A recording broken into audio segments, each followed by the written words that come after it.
the foreign minister, made it clear that President Putin is not prepared to make any decision regarding Ukraine until after the referendum on Sunday. The United States' position on that referendum, I must say, is clear, and it's clear today. We believe the referendum is contrary to the Constitution of Ukraine, is contrary to international law, is in violation of that law, and we believe it is illegitimate. And as the President put it, illegal under the Ukrainian Constitution. Neither we nor the international community will recognize the results of this referendum. And we also remain deeply concerned about the large deployments of Russian forces in Crimea and along the eastern border with Russia, as well as the continuing provocations and some of the hooliganism of young people who have been attracted to cross the border and come into the East, as well as some of those who've lived there. I was clear with Foreign Minister Lavrov that the President has made it clear there will be consequences if Russia does not find a way to change course. And we don't say that as a threat.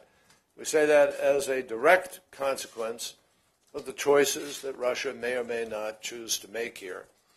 If Russia does establish facts on the ground that increase tensions or that threaten the Ukrainian people, then obviously that will beg an even greater response, and there will be costs. President Obama and I could not be more convinced that there is a better way for Russia to pursue legitimate interests in Ukraine. We believe it is not insignificant that we acknowledge there are legitimate interests, historical, cultural, current strategic. These are real interests. And I think all of us who are joined together in the EU and extended contact group understand those interests and are prepared to respect them. But that requires also that Russia would respect the multilateral structure that has guided our actions since World War II and the need for all of us to try to resolve this challenge and to meet those interests through the international multilateral legal norms which should guide all of our behavior. Foreign Minister Lavrov and I talked about that, and we talked about the other options that are available.